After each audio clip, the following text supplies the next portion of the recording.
Vie et miracles de saint Guy. Il avait à peine 12 ans, et pourtant il a défié un empereur, exorcisé un prince, dompté les fauves, résisté au feu, et parlé avec les anges. Voici Guy, ou Vitus, selon les traditions. Enfant pur, martyr courageux, faiseur de miracles, et l'un des 14 saints auxiliaires. Restez avec moi pour découvrir le récit d'un enfant dont la foi a bouleversé les cieux et traversé les siècles. Guy naît vers l'an 290 en Sicile, dans une famille païenne, élevé par Crescence, sa nourrice, et Modeste, son précepteur. Il est baptisé en secret. Très vite, sa prière devient intense. Des témoins parlent de lumière, d'arômes sacrés, et même d'une vision des 7 archanges annonçant son destin de martyr. Son père découvre sa foi, le fait emprisonner et le battre. Dans sa cellule, les chaînes se brisent toutes seules. La pièce s'illumine et Guy refuse de renier le Christ. Avec Crescence et Modeste, il fuit vers la Lucanie. Sur le chemin, saint Guy accomplit des miracles empreints de foi et de miséricorde. Il rencontre d'abord un paralytique étendu au sol. Par la prière, il lui tend la main, et l'homme se relève, marche et rend grâce à Dieu. Un autre miracle se fait un peu plus tard. Un homme possédé par un esprit mauvais est conduit devant lui. Saint Guy lui impose les mains avec ferveur, et aussitôt l'esprit mauvais le quitte. L'homme retrouve la paix et la clarté de l'esprit. Puis, un aveugle vient vers lui, guidé par la foi. Saint Guy trace sur ses yeux le signe de la croix. Aussitôt, la lumière jaillit dans son regard. L'aveugle, ému, voit le monde pour la première fois depuis longtemps, et loue Dieu à haute voix. Ainsi, à travers ses gestes pleins d'amour, saint Guy révèle la puissance de Dieu et touche les cœurs sur son passage. La renommée de saint Guy se répand rapidement dans toute la région, portée par les témoignages de ceux qui l'a guéri.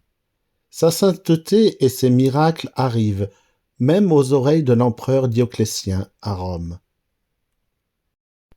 Touché personnellement, l'empereur fait venir Guy à la cour.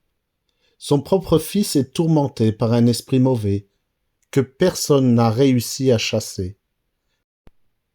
Désespéré, Dioclétien espère que ce jeune chrétien, dont on dit qu'il guérit par la foi, pourra sauver son enfant. Malgré les dangers, Guy accepte l'invitation. Il se rend au palais, confiant dans la puissance de Dieu, prêt à accomplir sa mission sans peur ni orgueil. Arrivé au palais impérial, Guy est conduit auprès du fils de Dioclétien. L'enfant est agité. Ses cris résonnent dans les couloirs, son regard est perdu, habité par une force obscure. Guy s'approche calmement. Il se met à genoux, prie longuement, puis impose les mains sur l'enfant. D'une voix ferme, il invoque le nom de Jésus-Christ et ordonne à l'esprit impur de quitter ce corps.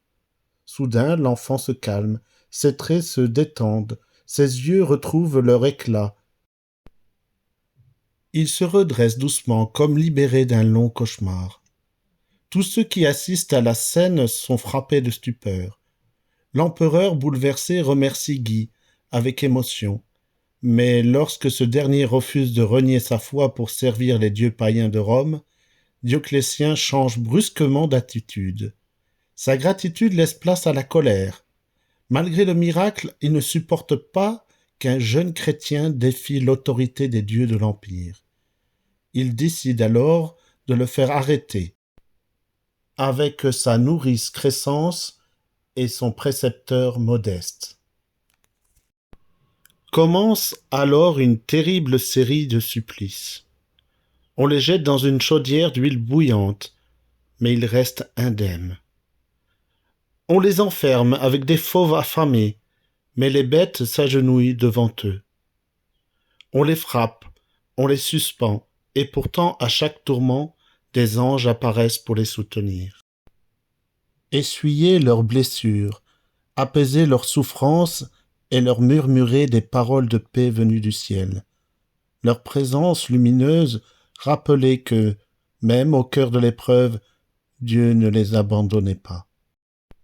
Finalement, Guy, Crescence et Modeste meurent ensemble, unis par le Christ dans une foi inébranlable et une fraternité éternelle. Leur sacrifice demeure un témoignage puissant d'amour et de courage, inspirant les croyants à rester fermes dans l'adversité. Leur mémoire perdure à travers les siècles, célébrée comme celle de trois saints qui, par leur fidélité, ont illuminé le chemin vers la lumière divine. 3 jours après leur martyre, une chrétienne fervente nommée Florencia reçoit une vision pendant la prière. Devant elle, saint Guy lui apparaît, baigné de lumière. Il lui dit d'une voix douce et ferme : « Florencia, lève-toi, nos corps reposent dans la paix. Le ciel a envoyé un gardien. » Bouleversée, elle se met en route, à l'aube. Guidée par l'intuition de la grâce, elle arrive sur un tertre isolé. Là, un aigle majestueux, blanc, est posté. Elle déployée, immobile au-dessus d'un creux dans la terre. En s'approchant, Florencia découvre les corps incorrompus de Guy, Modeste et Crescence. L'aigle s'envole lentement, comme s'il avait terminé sa mission. Elle comprend alors que le ciel a veillé sur eux jusqu'à sa venue. Sa renommée s'étend en Allemagne, en Bohême, avec la célèbre cathédrale Saint-Guy de Prague. Et plus loin encore, où les processions dansantes font mémoire des miracles. Saint-Guy est intégré parmi les 14 saints auxiliaires, invoqués pour l'épilepsie et les convulsions, la danse de Saint-Guy, les troubles nerveux, la possession, la protection des enfants, les morsures d'animaux, et autres.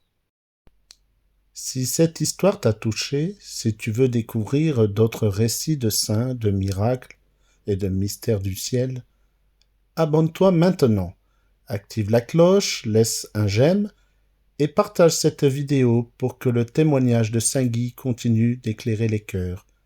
À très bientôt pour une nouvelle histoire sacrée et que la paix du Christ soit sur toi.